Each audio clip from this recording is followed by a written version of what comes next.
It's the amazing Rico Brogna podcast with your host, Evan Roberts. What's up?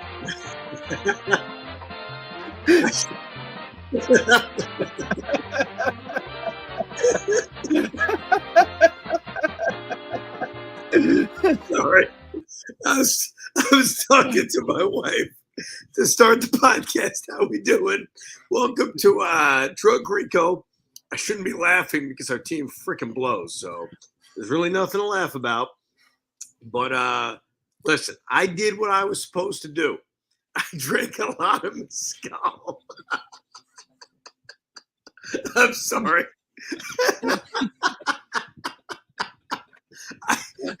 Hold on. Let me get myself composed for a second. All right, time out. All right. I drank a lot of mezcal. I was just talking to my wife because she was, a little tipsy earlier, and I got her to sleep, got her feeling good, and then it was my turn. And here we are to talk about the Mets, who just freaking suck. I mean, let's just be honest about one thing. This freaking team is so untrustworthy. So untrustworthy.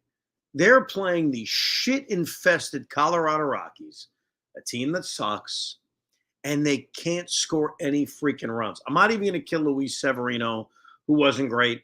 I'm not even going to kill Alex Young, who gave up the insurance run. What I'm going to kill is the fact that this team, this has been going on for 2 years now. This goes back to 2022. They can't beat a crappy team. They can't beat a crappy team. All of August and September of 2022 was, just wait for the soft schedule. You can't wait till the soft schedule. And they didn't obviously choke in 2022, but they didn't play great. They didn't take advantage of the situation. I'm sorry. You know what the problem was? I kept going with this mezcal, which I tweeted out a picture of it. It's very, very strong. I put it with a block of ice, and I just kept drinking. And as this game went on and on and on and on, I kept drinking and drinking and drinking. I was even texting Pete. I said, I don't think I'm going to make it through the game. I got to be honest with you. I don't think I'm going to make it through 9 innings. And luckily, I was able to make it through 9 innings. But I'm going to warn you, this drunken Rico is probably going to go the wrong direction in the fact that I don't know if I'm getting through more than 15 minutes, to be honest with you. Question.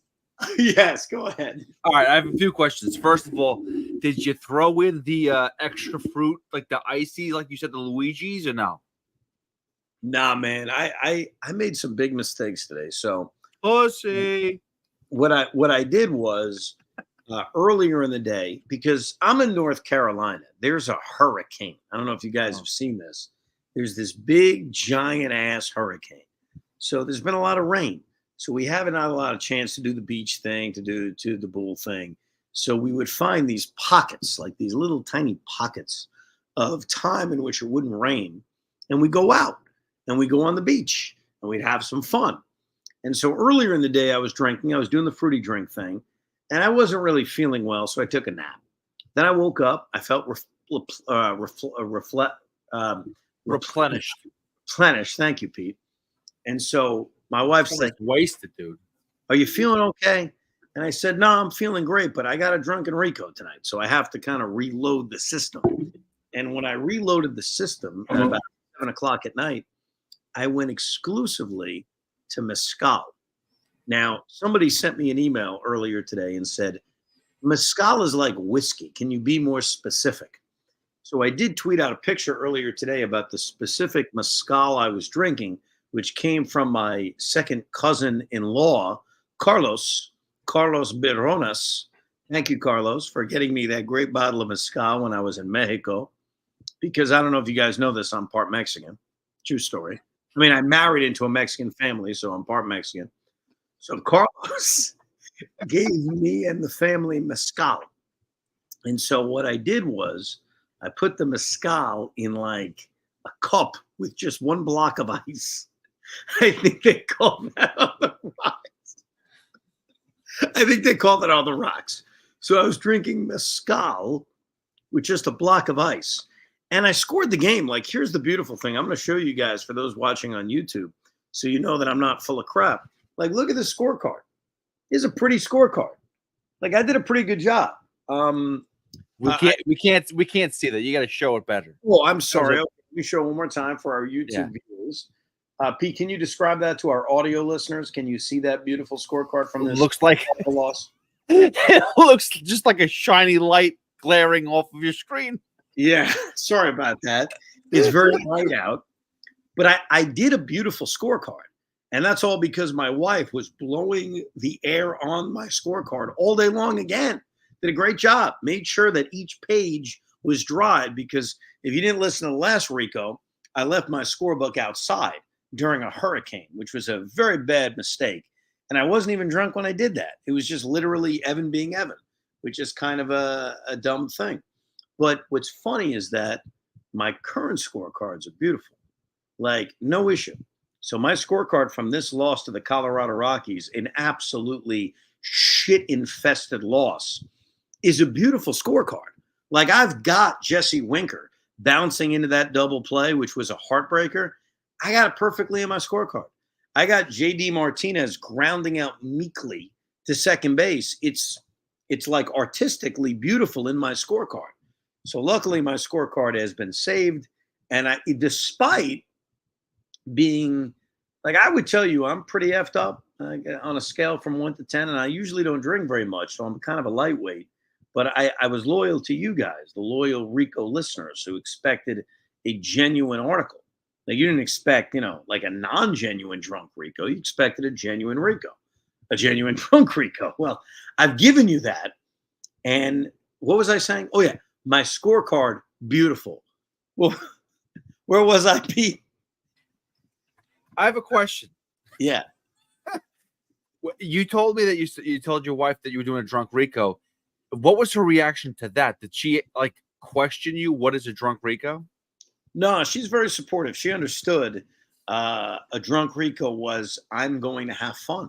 I'm going to join in on the alcoholic beverages while being a very responsible dad, which I was able to do. I was able to get my youngest son Spence, to sleep before things got crazy. My oldest son Jet was watching the Kingdom of the Planet of the Apes, and he passed out. So I had both of my kids sleeping. And then the mezcal continued to kind of flow a lot more fluidly as I watched the Mets completely suck up the joint against the Colorado Rockies. What's your next question, Pete?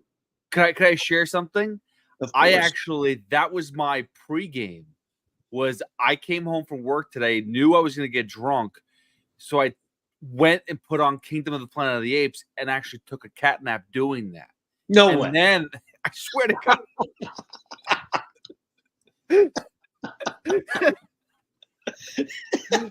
The ending looked pretty good.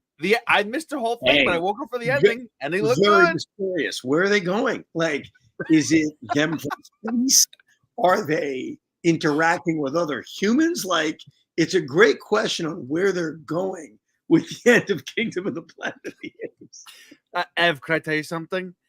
You've gotten me hooked on Planet of the Apes. I've actually started to go back on Hulu.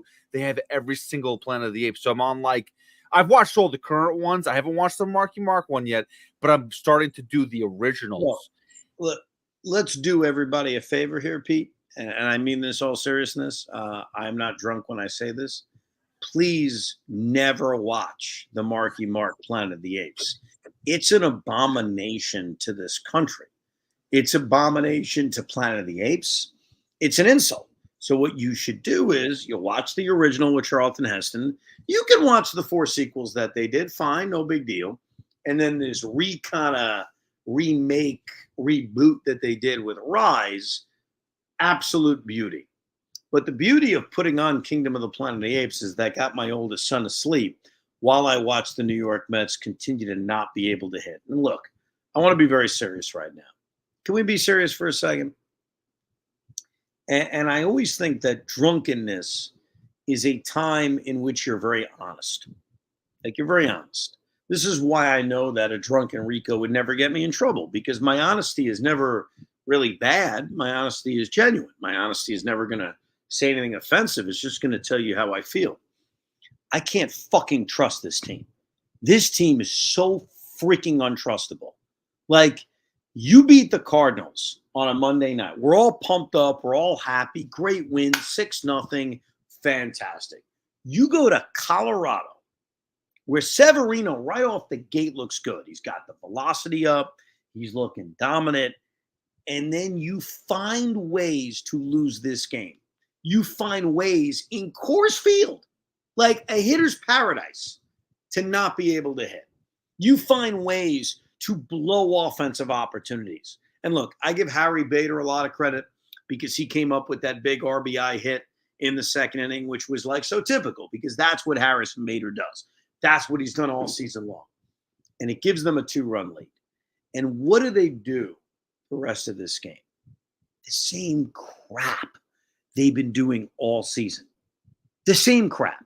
You know, Francisco Lindor outside of the base hit in the 7th inning does nothing in this game.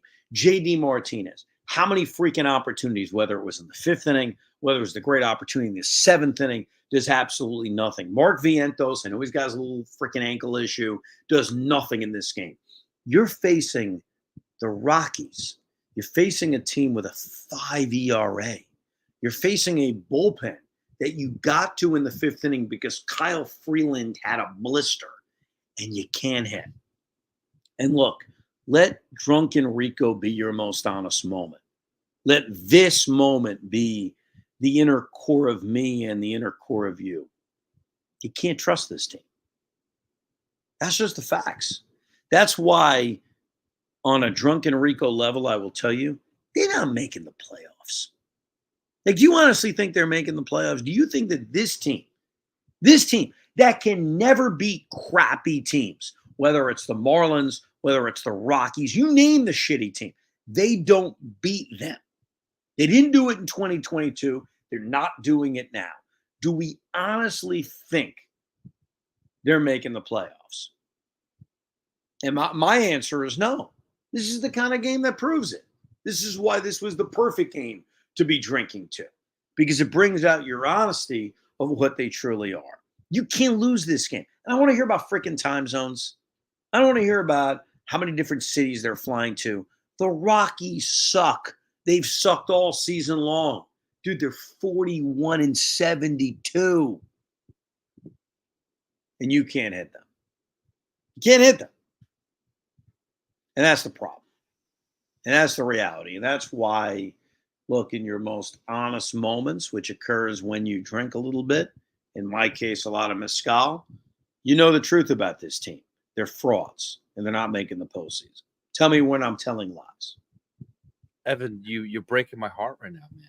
Like, I believe in this team. Like, this is, I believe in the grimace. I believe in the happy Jeff. I believe in the shaving of the beard, even though it took like a month to kick in. I believe in all this stuff. What the hell's wrong with you?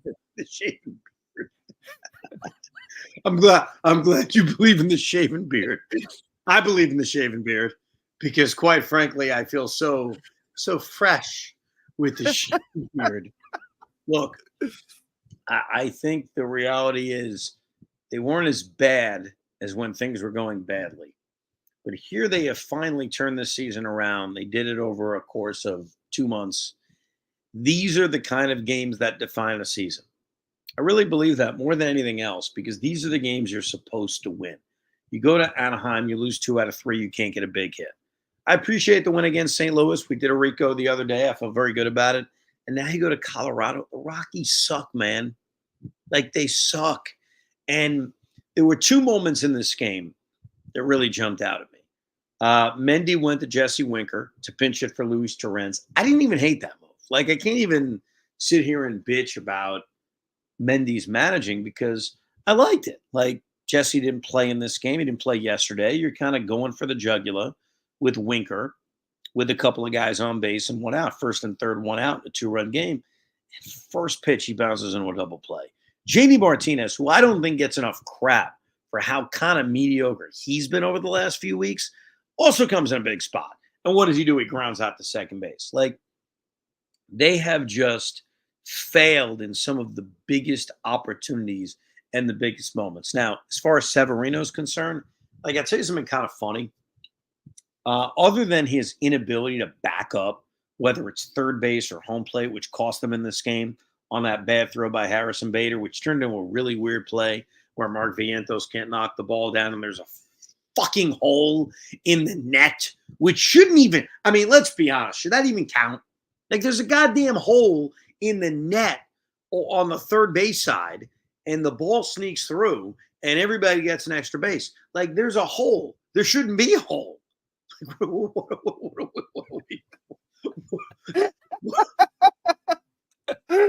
are we doing? Like, What's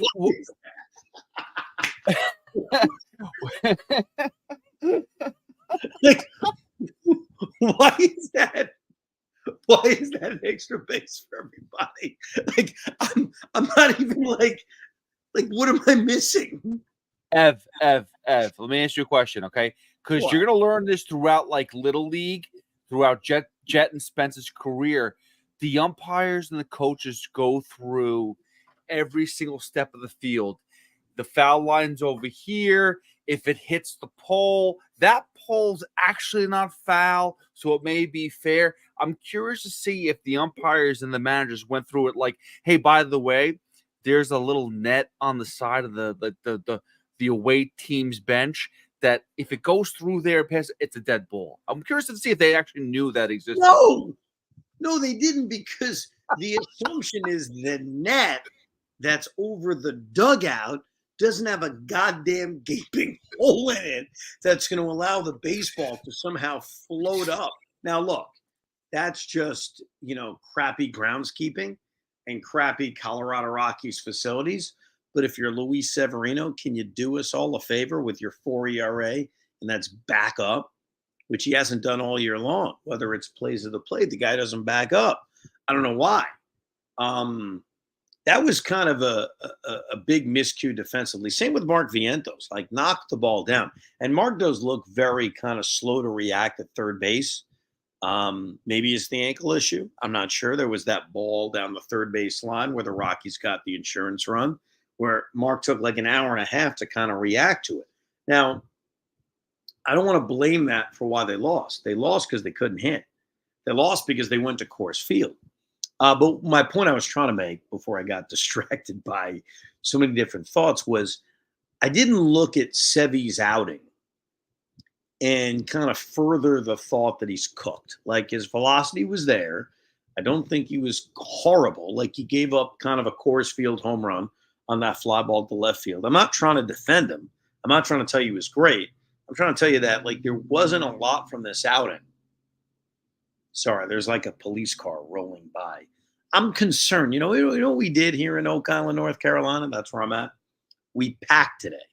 We packed to leave in case the hurricane got bad.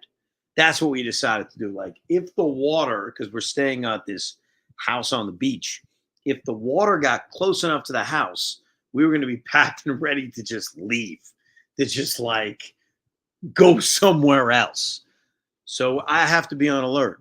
Obviously not to drive because I'm kind of effed up. I'll probably be effed up for a few hours. But alert that if the water comes too close to shore, we may have to leave. Because I don't know if you guys heard this, but Tim Walz is Kamala Harris's running mate. For some reason, she didn't want Josh Shapiro overshadowing her. And there's a hurricane. So that's the breaking news coming here from North Carolina. By the way, I don't know if you know this, but back in New York, there's been electrical storms all day long, which is why they canceled the Yankees. On too. What's up with that? It's not the same. Terrible. I don't know. Does it drift that far? Is that like a storm if it goes from Carolina to New York? Is that like the same storm? Is it possible? So apparently this storm has a name. Her name is Debbie. Debbie's a real bitch, let me tell you. And so she's harassing North Carolina where, look, we had a good day today because there were a lot of pockets. There were a lot of like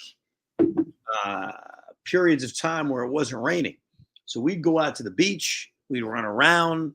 I threw the football around with my boys, my two sons, my nephew. We were just like winging it like I'm Aaron freaking Rodgers, like they're Malik Neighbors. Apparently he's the greatest wide receiver of all time. So there was a lot of, what am I looking for word-wise? There was a lot of sports. There was a lot of sports. There was a lot of windows between kind of rainstorms, if you will. So I would assume the storm you guys are having in New York is not the same storm, but this Deb's a real bitch. She's relentless. Now this one's pretty shitty too. Thankfully, I think everyone's okay, but no floods, just a lot of rain. A lot of rain. Yeah. I always thought hurricanes don't start till September. Like, what are we doing here in August? Like, you shouldn't be harassing us here in August. But I can't complain. I've been very lucky. We come down here to Oak Island, wherever I'm at, Oak Island, North Carolina. I would say once a year, and we've been very lucky with the weather. This year, kind of a bitch. Evan, I just saw a suggestion. We do have, by the way, I don't know if you know this, but I have all these comments constantly going throughout these podcasts. I never read them, but I'm going to read this one. Chris Ferraro says that next time we do a drunken Rico, we got to bring Joe B on. What do you think about that? Joe, let me tell you something about Joe B. Joe has not had a drink since my wedding, which was like a million years ago. So it would just be a Beningo being Beningo more than a drunk Beningo, because he hasn't had a drink since my wedding. True story. He'll tell you that if you ask him. I know he's been filling in this week. If you call up and say, when's the last time you had a drink? He'll say, bro, I was at Evan's wedding. I had a freaking, whatever he had, a bead. Or I forgot a frozen daiquiri? No, that's me. He doesn't have a frozen daiquiri. He's more of a man than I am. Though I will say, so the way I proceeded tonight was I didn't go heavy on the Luigi's Ices. Like, I had that earlier in the day, but this was squarely mezcal. And it's funny, I tweeted out the picture of the mezcal I was drinking, and most people warned me, and they said, Evan, be careful. That's a very dangerous drink. And I tried to be very careful. Are you okay? Are you okay? Are you okay? You're not going to vomit on us, right? You're not going to throw. No. I'm good. I'm good drunk. I'm like, well, that's good. Responsible. Here's the thing. I'm a good drunk. Like, I don't do anything stupid, right? I would never do anything dangerous. I always make sure my kids are sleeping because I want to make sure that they're safe. And what am I really saying today? Like, have I said anything that crazy other than the fact that our baseball team is, a bunch of choke artists who we can't trust? Like, other than that, like, I'm a friendly drunk. I'm a very lovable drunk. Like, I'll tell my wife how much I love her. I'll tell you how much I love you, Pete. I mean, one of my biggest regrets in my life is that I didn't thank you in my Mets Bible. Like, what kind of schmuck am I? Like, terrible, terrible job. Because I do love you and I do appreciate you. I love everybody. I mean, Tiki, a great partner. I love Tiki. He's fantastic. Never thought he was a Hall of Famer, but now I do. Now I think he's an absolute Hall of Famer. I'd put him in the Hall of Fame like 15 freaking times. If it was up to me, like, am I a decider? In fact, maybe he's better than Curtis Martin. Maybe I was wrong all those years when I loved Curtis more than Tiki. Like, who the F knows? Evan, I got to be honest with you. I haven't admitted it in the past, but the whole book thing about you not, acknowledging me at all, it really pissed off my wife. Well, I want you to tell your wife something. I want you to tell her, I'm so sorry. Like, I didn't mean to. I acknowledge you. Hold on. I acknowledge you. And I acknowledge your wife. So I apologize to her because, quite frankly, I was kind of a schmuck. I forgot. Yeah. I wanted to make sure I thanked my wife and my kids and my mom and my dad. And once I got past that, I was very oblivious. So I apologize to Miss Hoffman. It's okay. Listen. Next time, you'll get us in there. I feel very confident about that. Next book will be in there. Well, my Mets Bible, too, features a rain-soaked scorecard. That's how it's going to start. So it's going to start with a scorecard. By the way, so here's the update on my scorecard for those that care. Listen, if you're watching the Drunk Rico, you probably have no life. Let's be perfectly honest. Like, what are you doing with yourself on what's today? Thursday? Today's a Thursday, right? Dude, it's Tuesday. I got 3 more days to work, you asshole. It's Tuesday? Oh, yes. I had no idea. I think that's why are you packing to go? You going home tomorrow? Well, I told you I packed in case the storm too violent. You know, I have to make sure I'm safe. But wow, it's only Tuesday. Wow, I got a lot of days left. That's great to hear. What was I saying? Oh yeah. So I forgot. Oh yeah. So my scorebook. These recent games, pages look good. But when I look back at some of the older games this season, like the ones that would make my Mets Bible too, what a shit show. Oh my God. It's so like, I would define it as muddy, like very muddy. Like a lot of the names are kind of, I may have to tweet out pictures. It's so depressing. I don't even want to look at it. Like you put all that effort in to make your scorecard beautiful. And then to have the schmuckness of leaving your book outside to have it rained upon is very, very depressing. Anyhow, let me get back to the Mets for a second. I am not giving up on this season by any stretch. But what I'm warning you in this state is that this team is untrustable. They're completely untrustable. And they have shown that on this road trip. Think about this out of the All-Star break. 2-2 against Miami, 1-2 against Anaheim, 0-1 against Colorado. Like, you're freaking kidding me? Like you're 3-6, if my math is correct, against the Angels, the Marlins, and the Rockies? Can't happen. So here's the deal. They've got to find a way to win these next two games against Colorado. They have got to find a way to win a series against Seattle and then come home and be competent against Oakland and Miami. Am I confident in that right now? I'm not very confident, but I'm also really tired. I also believe that a good night's sleep would do me wonders.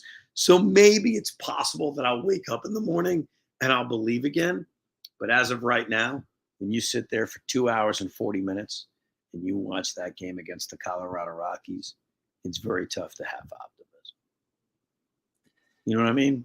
Listen, hang in there. Just know this: the Braves are collapsing just as worse as we are. So that's a really good sign. That's a good sign. That is a good sign. That's a great sign. Thank you to the Atlanta Braves for sucking. Thank you to the Milwaukee Brewers for beating them. And thank you to America for being the greatest country in the world. I love you. I truly do.